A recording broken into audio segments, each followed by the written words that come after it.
Hello friends, and welcome back to ReddX, your source for the freshest daily cringe content anywhere on the internet.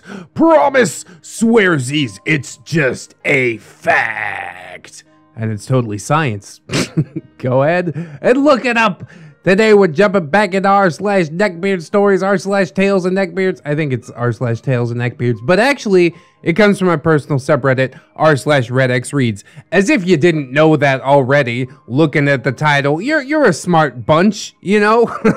I don't know why I have to spell it out every time, but today we are jumping into BOWLERBEARD, part number 6. If you've missed the previous parts, or perhaps just missed them emotionally, then the links are in the description. You can go ahead and check those out at your leisure.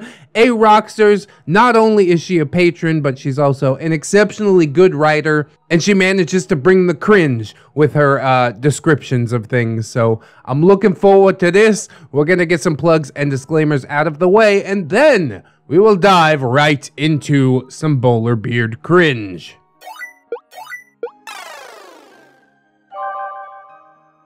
The Ballad of BOWLERBEARD, part number 6, which is actually a sub-story, BOWLERBEARD Goes Camping, part number 2. So yeah, if you haven't seen part number 1, then you probably, want to watch that or whatever. I can't live your life for you. If you haven't heard parts 1 through 5, see, she's gonna plug it too. Here are the links to ReddX and his wonderful, amazing, terrific narration. Whoa, you're pumping it up too much. Thanks again, ReddX. Hey, I got you, fam. I appreciate you dropping those links in there. That's delicious. Oh, part number 5 has boob in the URL. That's amazing. I didn't notice that at all. Get yourself a little bit of neckbeard boob. You can also read them by visiting her Reddit page at user/aroxers. Also, please feel free to say hi if you do stop by. I always enjoy making new friends. That's right, she'll tell you about her garden, show you pictures of her carrots. Go ahead, ask her about her carrot. It's not weird. Our returning cast. Of course, we've got BOWLERBEARD, 300 pounds of pure neckbeard, topped with his cheap party store bowler hat. A beard who prides himself on his lack of hygiene, since with every ounce of skin oil and teeth plaque that he gains, his power level grows. Patches of body hair and fields of back knee adorn him, totems to his masculinity. A self-described descendant of hunter-warrior heritage, or more likely of muckrakers, as one of our favorite YouTubers has recently described him. I mean, I just calls it as I see it. He got that muckraker build. That muckraker smell. Lady Roxors, this is our OP. A half-Asian girl with a timid personality who enjoys the nerdier things in life. A total bookworm, absolutely hates conflict. Monk, my then-boyfriend, and BOWLERBEARD's childhood BFF. Beard friends forever? Best friends forever? You decide! Avid drinker of craft beers, smoker of cigars, and part-time musician. His personality is that of ennui. Nothing really disturbed or bothered him. He prides himself on going with the flow. Kettle, a member of BOWLERBEARD and Monk's D&D group, a skinny and nice enough guy, but when he gets mad he would turn bright red, like a tea kettle left on the stove for too long. And like said tea kettle, sometimes he just pops. Him and Curie are dating. Curie, a former co-worker of mine and now close friend. She's a small, busty girl of Indian heritage, biologist by trade, and earned her nickname in our college days for her science degree. Super intelligent and fun person. And indeed, her and Kettle are dating. It's a two-way street, you see? Chatterbox, yet another D&D friend of Monk and BOWLERBEARD, a nice guy who for the life of him will talk your ear off. He's that friend that you see on TV where the main character answers the phone and then puts the phone down, comes back 10 minutes later and the other person doesn't even realize that the person has been gone. Tower is the last of the main D&D group. He is extra tall, easily ahead over everyone else. I think he was at least 6'5", maybe taller. works in construction, hits the gym, and is solidly built. Very caring and doesn't take guff from anyone. A gentle giant, if you will. Chan Chan, our last character, is BOWLERBEARD's little sister. She's a couple years younger than BOWLERBEARD, brunette with blonde highlights. She's quite the opposite of BOWLERBEARD in the fact that she's actually quite fit. When she was younger, she was in gymnastics, and currently she trains in jiu-jitsu. She's a bit of a tomboy, and filled with innocent naivete. Her biggest passion in life is anime. She loves it all, manga, cosplay, etc. She's also quite the gamer, with her favorite series being Kingdom Hearts and Final Fantasy. She loves her brother, but seems to be pretty self-aware that he is, special. He's a special boy. He's our big special boy. And I do mean big. So with the mandatory character introductions complete, let's check in on our intrepid campers in part number 6 of the Ballad of BOWLERBEARD. BOWLERBEARD Goes Camping, part number 2. If you remember from the last part, our group has set out into the woods and set up camp. Most of us are in normal pop-up tents, but BOWLERBEARD had instead decided to use a borrowed Ren Fair tent to save him money. How much is your physical labor actually worth? You know what I mean? Surely the amount of man-hours alone would be enough to just invest in a pop-up tent. Time is money, as they say. But yes, him and his sister Chan Chan are sharing this absolute monstrosity. Chan Chan's never been camping before, so this is all pretty new to her. BOWLERBEARD has also announced his intentions to hunt fresh meat for this trip. Just as his ancient warrior hunter ancestors did.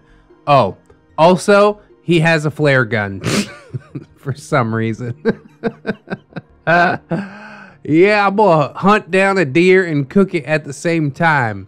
It'll be easy to track it down when it's lit on fire. We'd all retired for the night after helping BOWLERBEARD erect his majestic tent and wolfing down some hearty bowls of chili. Good nights were exchanged, and Monk and I went to our tent where we changed into our PJs. We then both promptly slipped into dreamland, dead to the world. But that didn't last long. Loud heavy metal music accompanies this screaming, of course. Motherfucking robot! Motherfucking robot! My eyes pop open wide, and I sit up and clutch the sleeping bag to my chest, my heart racing. There's one way to wake up. The music doesn't sound that loud now, but the dichotomy of it against nature's soothing sounds was, pretty jarring. I look over to Monk, who is still dead asleep, mouth hanging open, and he doesn't even look slightly disturbed. Yeah, I sleep like a log too, man. Takes a whole heck of a lot to get me up. Wifey, she's a light sleeper. She'll wake up if you fart too loud. The music is now cut off, but I can hear rustling and rummaging outside. I debated for a while on whether or not I should wake up Monk, but in the end I decided not to bother him. Oh, that's so nice of you. Most people are like, I'm up, you have to be up. Bro, just let me sleep, man. I'm enjoying this. Instead, I made the decision to go outside by myself and see what the hell that commotion was. I hunted for my sandals and grabbed my phone to use as a flashlight before leaving the tent. As I glance at my phone, I can see that it is around 3 a.m. What the actual hell?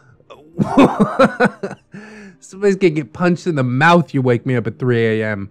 I mean, honestly, I'm probably awake at 3 a.m. anyways. But if I kept normal human hours, then somebody would have to pay the price. That's like the equivalent of waking me up before noon. But luckily, like I said, I sleep like a log, so I don't have to worry about that too much. I quietly approach the main camp where the embers of our fire are still smoldering, and that's when I see it, over by our vehicles. A large, hairy creature in the back of Kettle's truck, rummaging through our gear. Oh my god, oh my god, oh my god, it's a bear! See, this is why bear bags are important. You always hang your food in the tree or something like that. I think we learned that in the Sir Sam saga. That's all I could think of. I froze, too scared to run, or scream, or really do anything. I didn't want to catch its attention. The whole truck was rocking back and forth, and bags were being disturbed as it dug through our belongings. He's a hungry boy. I desperately looked back towards the camp. How in the world am I the only one that got woken up? And that's when I hear the vicious roar of this animal. Ah! God damn it! Where's my crossbow?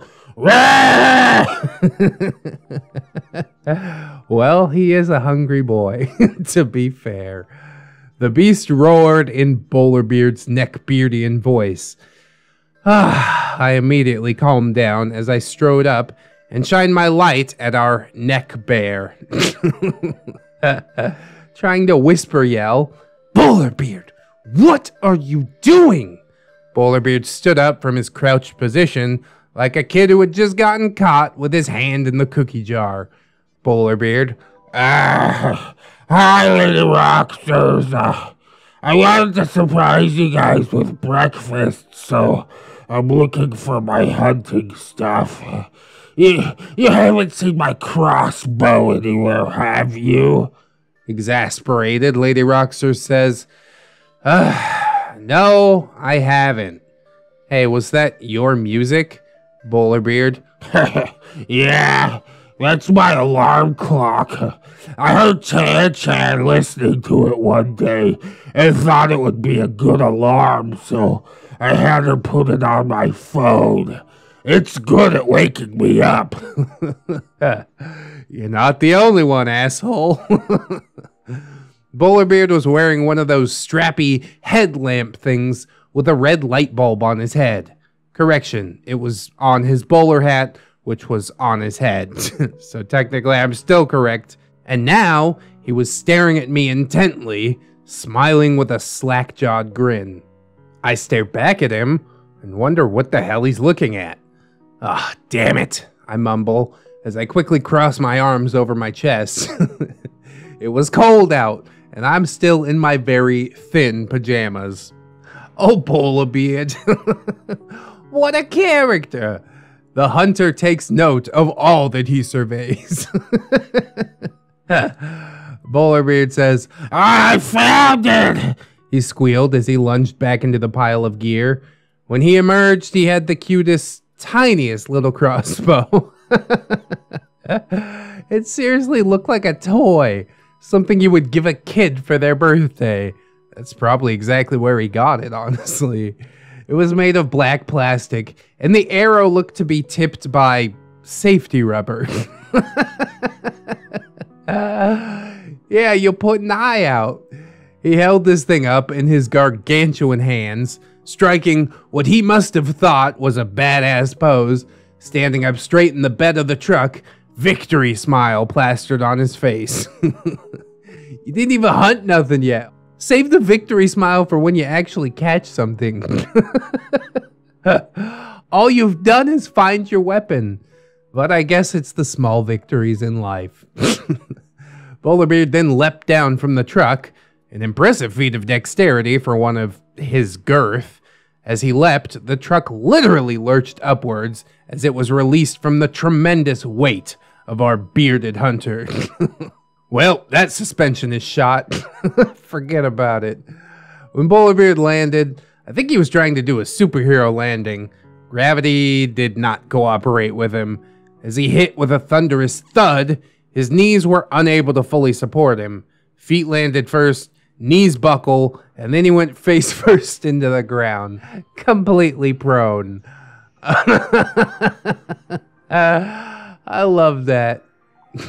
Part of me feels bad for him, but also, know your limits. And your knees limits, for that matter. Lady Rocksters, bowler? In a sudden rush, our proned-out beard energetically rolled to one side, bringing his crossbow out in front of him like he was a military sniper. God, BOWLERBEARD provides the best cringe, doesn't he? He's just an absolute derp. I'd totally hug him if he didn't smell like shit. BOWLERBEARD, I'm okay. I'm just warming up for the hunt. He then stood up, brushed the dirt and pebbles from himself, picked up his fallen hat, and placed it back on his noggin. With that, he looked at me, tipped his hat, and said, Good night, m'lady. When you all awaken, I will have a freshly slain feast laid out for you all. Yeah, talk is cheap. And with that, our bearded hunter took his leave and waddled out into the woods. Oh, so hilarious. Before turning around to go back to my tent, I did see him stop, rub his knees, and then remove something from one of his pockets. A pop, fizz sound came from him, an arm was raised to his face, and then he was gone into the darkness. He needs some dew for the hunt. This elixir shall surely energize me. I went back to my tent and found my boyfriend right where I left him, dead asleep. I crawled back into the bag and let sleep overtake me.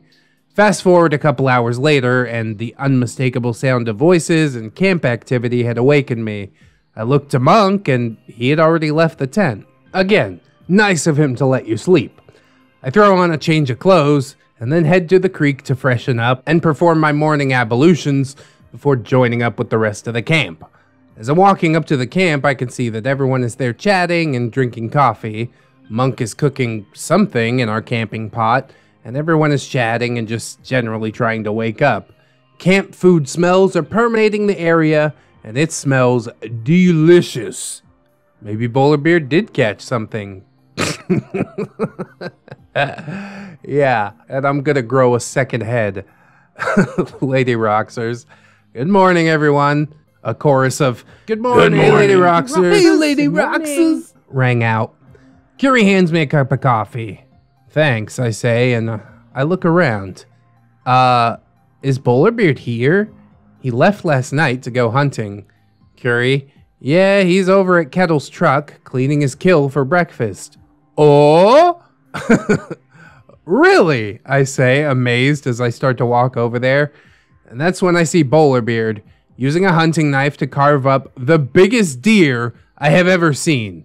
Fatty venison steaks piled high, a brace of rabbits strung over the side of the truck, freshly caught fish strung up next to them, and he even has fresh picked berries and greens laid out in a delicious looking salad. I wouldn't believe like one of these things. He's smugly smiling at me in a very rugged and manly manner, a true hunter, and a credit to his hunter-warrior ancestors. Just kidding. As if, right? Yeah, no part of that happened. As I walked over to BOWLERBEARD to see what he's doing, he's got a tiny dead bird.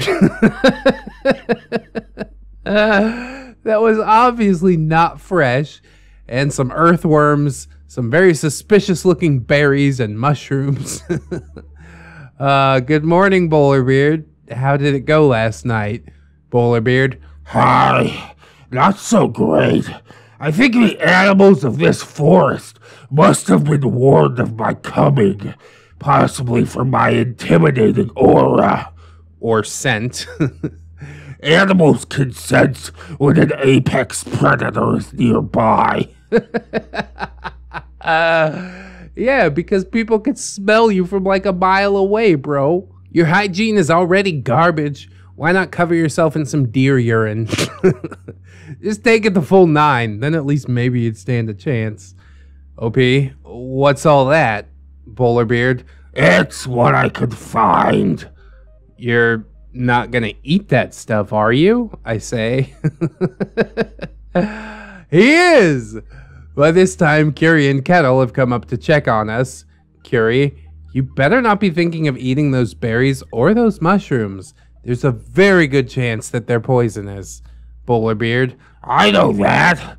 I'm gonna boil them first.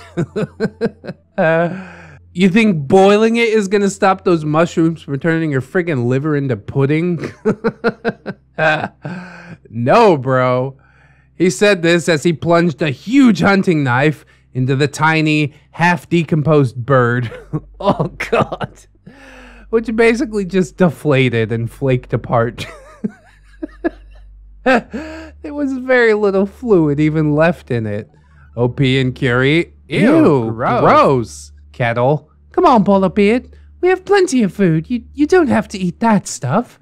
We don't need you getting sick and having to try and carry you out of here. Just come back and have some of the eggs that Monk is cooking. BOWLERBEARD, a look of hope appearing on his face, then replaced by a look of determination.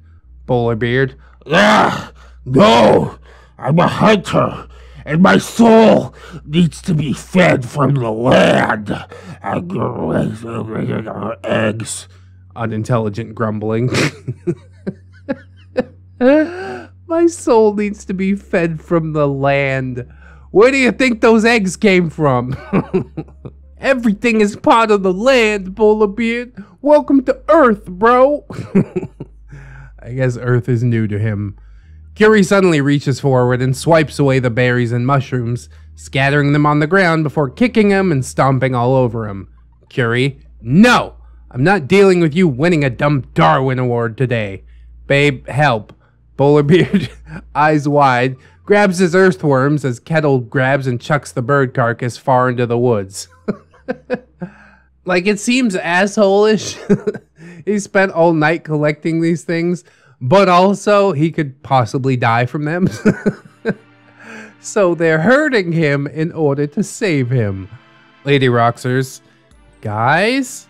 Then Chan Chan walks up. Hi, brother. How's breakfast coming? She says as she skips over to us.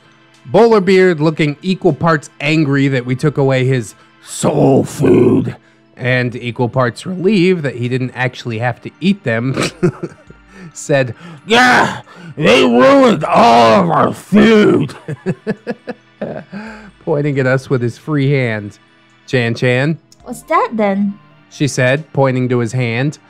BOWLERBEARD looking at his hand. Earthworms. They're high in protein. I've seen it on TV. He opened his hand and offered them to her. Chan Chan. No way. That's so gross. She steps back, holding her hand to block him. Kettle. BOWLERBEARD, you're not going to eat live earthworms. Just let them go, and let's go eat. Lady Roxers. Yeah, BOWLERBEARD, please. BOWLERBEARD has this look of a trapped animal on his face. No, guys, I'm serious. It's high in protein, and I need the protein if I'm gonna go hunting tonight. He still hasn't given up, bro. He's probably just gonna go look for that desiccated bird carcass and drag it back in the camp. Oh, it's such a classic, man. BOWLERBEARD, instant classic. I love it. He says this as he grabs a wriggling worm and dangles it over his open mouth. Me, Kettle, Curie, and Chan Chan are all staring at him in horror. He wouldn't. And then he did. Time slowed as he dropped this living, wriggling, dirt-covered worm into his mouth. The gaping maw closed, and we heard him chew. Once, then twice. I cannot fathom the horrors that poor worm encountered before its demise. Odoriferous breath, plaque-encrusted teeth. Oh, God. Slim Jim remnants lodged in the cavities of his teeth. Oh! See what I mean? OP always manages to get me. Then suddenly, like a chameleon, BOWLERBEARD's face changed colors. From pasty pale to the palest of the pales, and then to sickly green. He said as he slapped his hands over his mouth and promptly ran around to the other side of the vehicles and into the woods. We could hear him retching and coughing, dry heaves and not so dry heaves were aplenty. We all looked at each other, shrugged, and then returned to the others to enjoy some of Monk's world-famous camping eggs. His secret is chopping up onions and peppers and cooking it all in bacon grease. Oh yeah! Although our hearts and arteries won't thank us, it is indeed very yummy in all its cholesterol-y goodness. Yeah, but there's like onions and peppers in there. It's healthy. That balances out the bacon grease, right? Isn't that science? Hello? Anybody? BOWLERBEARD eventually joined us, red-faced and sweaty from his exertions. By this time, we had already filled the rest of the crew in on exactly what had happened. No one said a word to him, except for Monk. Monk, here you go, bro, handing him a plate of eggs. We all ignored the beard in the room as we continued chatting about plans for the day. BOWLERBEARD dug into his eggs in fervent silence. Well, as silent as a neckbeard can be while eating. It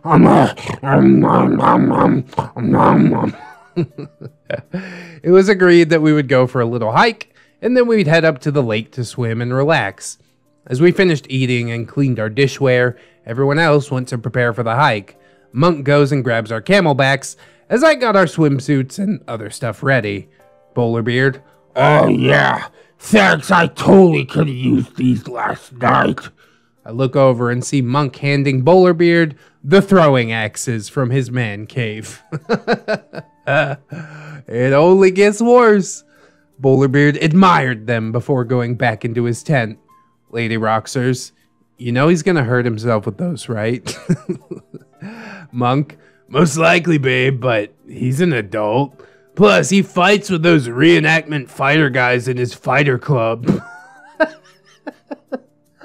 The first rule about fighter club is you don't talk about fighter club. So he shouldn't be too bad.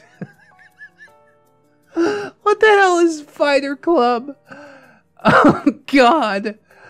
I'm dying. Everyone groups back up and we set off for our hike. It's a beautiful day. Sun is shining, breeze is breezing, and the birds are singing. Except for that one desiccated bird that BOWLERBEARD found. Chatterbox is at the lead of our group, followed by Kettle and Curie, me and Monk, and BOWLERBEARD taking up the rear. Chatterbox, I love nature. We should do this more often, man. It's so good to get back to basics and enjoy the outdoors. Whoa! This reminds me of that time the Tower and I went camping, man. And my truck got stuck and we found those BLM rangers who thought we was poaching bobcats. Whoa! Swoosh! Thud! Tink! I look behind me and see a sweaty BOWLERBEARD huffing away to catch up to us, a throwing axe in one hand, and the other one lying on the ground next to a tree.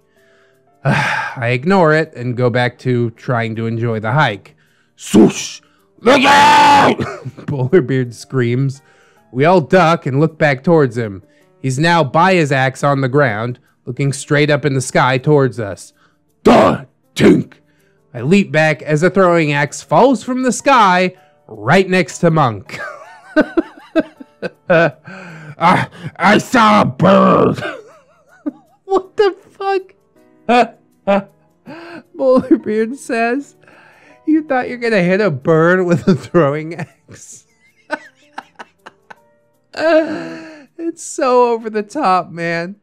I stare at him with an incredulous look. Monk, be careful, bro. Nothing worse than a man getting killed by his own axe. He then laughs. He said this so nonchalantly, as if he didn't almost just get axe murdered by his dumb friend. And they wonder why men have a shorter lifespan.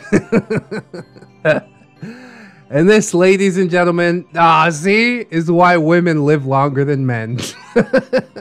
The importance of survival just seems to be less of a priority for guys. That's right, all we want to do is go die in glorious battle and go to Valhalla. We hike for a while longer. but I make sure to pull Monk up closer to Kettle and Curie to try and make some more distance between us and the mad axe thrower who is following us. Why did nobody suggest that this freaking maniac go in the front, dude? Somebody's gonna catch an axe to the back of the head and just be like, whoops. Sorry guys, my bad, I can fix this. No, it's over. Every so often I would hear thud, tink, accompanied by a grumbling, Ugh, dang it. After about an hour or so of hiking, BOWLERBEARD says, I need to stop. I need a break. Chatterbox, okay, BOWLERBEARD, we can take a 5-minute break to have some drinks and snacks. Whoa! We weren't on a rigorous pace or strapped to a deadline, so nobody really complained about taking a break. Monk and I sat down and leaned our backs against each other, using each other's backrests while we rehydrated and ate some good old granola. That's the real hiking snack, isn't it? Get your carbohydrate on. I like to hike with a big bowl of spaghetti. Kettle and Curie were digging in their pack and pulling out what looked like sandwich bags of nuts and fruit. Chan, who didn't seem to be tired at all, was looking around before meeting my eyes and giving the signal that she was gonna go find a bush and some privacy. Chatterbox was drinking water and admiring a tree, touching it and looking at its leaves for whatever reason. Nature's just so beautiful, whoa! And BOWLERBEARD was collapsed on the floor, back down, wheezing like his lungs were on fire. Battle axes laying akimbo next to him. We all snacked, relaxed, and refreshed, while BOWLERBEARD just did his best to try and stay alive. Eventually, Chan returned, and we wrapped up our little break to continue our journey. Kettle and Monk both helped BOWLERBEARD to his feet as Chatterbox asked, "You good, BOWLERBEARD, man? Can we continue now? Whoa!" BOWLERBEARD, still breathing hard and sweating an ocean. Yeah, I'm good. Let's go. Does everyone here know what a fresh Christmas tree smells like? Fresh pine? This is one of my favoriteest smells ever. Now take this smell and spray it with an amalgamation of garbage water mixed with vinegar and chunky expired milk. Oh, God! Came out of left field. I thought it was going to be so nice. Like, hey, let's talk about pine trees. But also garbage water and chunky milk. God damn it. That's good cringe. Well, that's what we had going on as the boys helped BOWLERBEARD to his feet. Laying in one place for too long had let his miasmic BO build up around and under him. We will call this smell Pine Beard Musk. And as he got to his feet, he released this fluid cloud for all of us to enjoy. ReddX, if you could get your chemists to work on this, I think you could make a fortune selling little Fedora air fresheners for people's cars. Like those novelty jelly beans that taste like grass and vomit. There's always a market for everything. I think you actually might be onto something there. Like, it would just be one of those prank things, you know? You're like, oh, I got you a new air freshener for your car. And then they hang it up and they're like, why does my car smell like shit? It's hard to do worse than new car smell, but that definitely fits the bill. Anyways, we hiked for a little while longer, and since BOWLERBEARD didn't choose to snack at the break, he now reaches into his trusty fishing vest and pulls out a nutritious burrito from Taco Bell? Where the hell did you get that? It's at least 24 hours old now. It's so disgusting. He unwraps this burrito, pours some hot sauce from a little packet on it, and just starts chomping away. I was gonna say something about how it's not healthy, and I thought he hadn't brought any food, but then my brain was like, just give up, girl. What's the point? So I shrugged and just minded my own business, crinkling wrapper noises and nom, nom, nom from behind me. We eventually made it to the lake, and it was about time. It was around noonish and it was getting hot. The sun was at its full zenith. We all found a little area to put our stuff down and then started to go change. The boys were quick and were hopping into the water, splashing around already, and so was Chan Chan. She'd worn her suit under her clothes, so she was able to strip and just jump right in. Curie and I took a minute to change, and then we waded in ourselves. BOWLERBEARD was taking forever to change, as he was still resting and recovering from the arduous hike. Well, you doing that all wrong, man. What's better for resting and recovering than a dip in the lake, right? Eventually he did change, sans bowler hat, and he added his Leviathan bulk to the lake. As he swam closer to us, I could see an oily film on the surface of the water, emanating from him. Oh my god, is that real? Is that something that happens? Ugh! How? I guess his skin oils have just built up to that point. So is his power level decreasing now as he swims?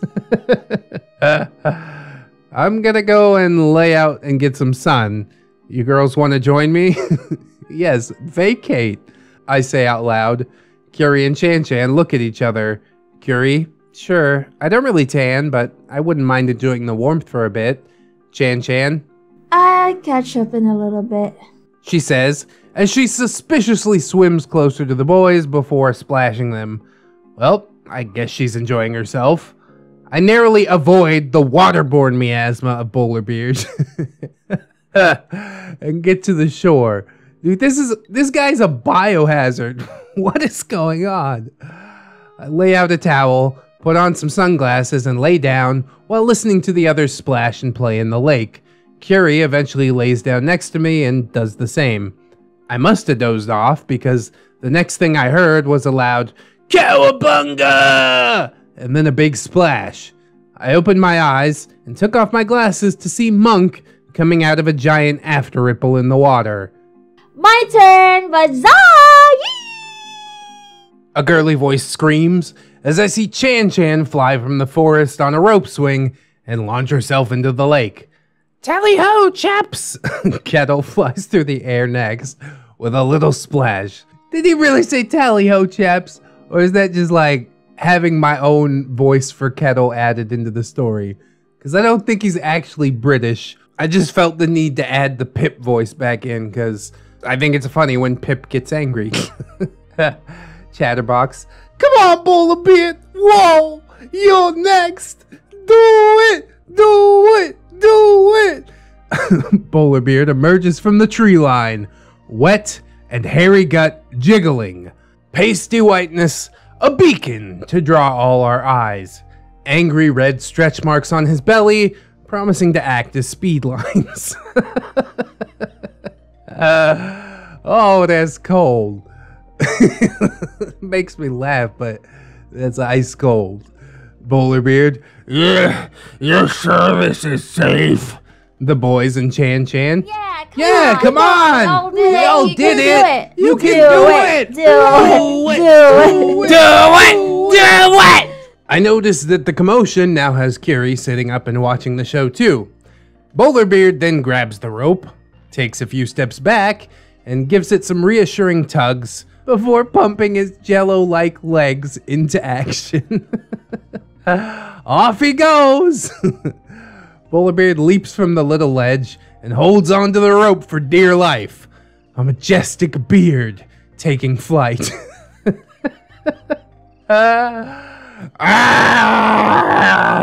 He yells his battle cry to the heavens and then is abruptly cut off. Gravity can be a cruel, cruel thing.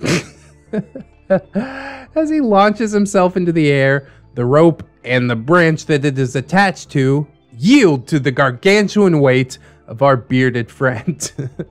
The rope stretches and the branch bends and our neckbeard swings himself directly into the ground. Oh God. His massive derriere strikes the ground first before the impact causes BOWLERBEARD to start rolling and tumbling, collecting branches, leaves, and twigs, and all manner of debris before he comes to a rest, unmoving. It's like he's playing his own little Katamari Damacy. And that's it for today, folks. Oh, gasp! A cliffhanger?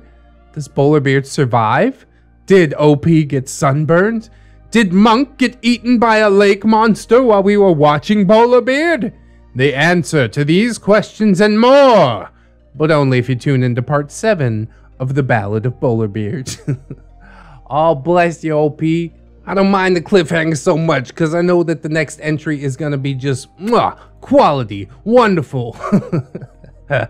BOWLERBEARD will continue the hunt of this, I am sure. We will not so easily be rid of our bearded friend, because that's just the way that things seem to go in these days and times. I really enjoy BOWLERBEARD mostly because he's largely just a derp. I've been sent a DM on Discord by the OP, and she told me that BOWLERBEARD never gets like that bad, predatory. He's just overall kind of a weird dude that lacks social awareness. And honestly, those are some of my favorite kind of beard stories. Because they just don't know how dumb they actually appear. No big feels, we just get to sit back and have a laugh. Dude was about to eat some berries and mushrooms that he just found in the woods. Like, dude, you're literally gonna die. Eat a desiccated bird carcass? Like, what the hell? It took him so long to find that crap. He probably knew in his heart that he could not consume these things without dying, but he just didn't want to come back to camp without anything in his hands. So I gotta give him props on that, you know. Like most beards, he is doggedly determined, if nothing else. I'm also glad that he was like the last one to use the rope swing, you know, because essentially he just destroyed it for everybody else. I mean, it's not broken, it's just bent out of shape and whatnot, but I don't know, what do? Wrap the rope around the branch a few more times and hope that it still holds? Or just ban BOWLERBEARD completely from it? Like, no. I'm sorry, friend, you are no longer allowed on our rope swing. Overall, a ridiculous entry, but also a fun one. And I can't wait to continue it in part number 7. So I hope that you guys enjoyed the episode as well. If you did, I hope that you will like, comment, and or subscribe. Maybe share it around. Dang, these BOWLERBEARD stories, they just so good for the sharing, you know? Just if you know somebody that needs a laugh, the beards can provide. We've also got a bunch of links in the description. I do hope that you'll check one or possibly even all of them out. And if you want to reach out to me, we've also got my social medias, of course, Twitter, Discord, Facebook, Patreon. Yes, look at all these names, my gorgeous, wonderful, beautiful, generous patrons. I'd like to thank them all, but especially Robert Waits, TSM Kirby, Teddy the Police, Aaron W, Delicious Jelly Donut, Candy Sora, Fire Drake, Liverson, Silent Revolver, Zatharus, Zero MMX, Little Lone Wolf, Vanilla Mel, Roustower, Ashley T, Derby Tricks, Aaron Lennox, Fisher Diggy, OG James Cook, JM Coon, Jerry, John Hero, KK, Miss Monday, Melgar the Destroyer, Mr. J, my boy Nat One Nick, Lady Nix, Katykins and Elizabeth, Sidestep, Cider Drinker, Serrated Ash, Siegfried, Staples, Yeet, Synaptic Boomstick, Brilliant Tamago, Tato Fair, Dead Duck and Bug, Fusky, Redwind, Goose says honk, Leon Embers, Naga Viper, John Indoors, A-Roxers, the OP for this story, thank you so much, A-Roxers, double thank you. Cake Jerry? That's a different Jerry. Crafty Kitty Cat, Mark 211, maybe next time, Orgamicam, Princess Rosalie, Ghosty, The Last Shinobi, and the Maestro himself, Zuka Cervantes. Thank you guys all so much for supporting the channel. It means the world to me. I'll be sending out some patron emails within the first week of the month so you guys can redeem your rewards if you should so like. Or if you just want to support, like, that's cool too. It really does mean a lot. Helps me more than you know, especially when videos get demonetized. It hasn't happened recently, but just in case it does, the patrons got my back. If you would like to join these lovely people in helping to support the channel monetarily, that is absolutely huge. I would thank you so much in advance. But if you can't right now, don't sweat it too hard, friends. I just appreciate you coming on through, hanging out with me, and I hope that you come on back and hang out with me again tomorrow, because really, the views is how my beard stays buttered. It's kind of like the British Legbeard voice, but higher. In order to join us again, you'll need to keep yourself safe out there. Wash your hands, but also take some time out and do something that you personally enjoy today. Maybe watch some more ReddX videos. Yes. Subliminal messaging. I always want you guys to remember that you are loved, you are worthy, and you definitely deserve it. I will see you in the next one sometime tomorrow. And until then, friends, bye-bye.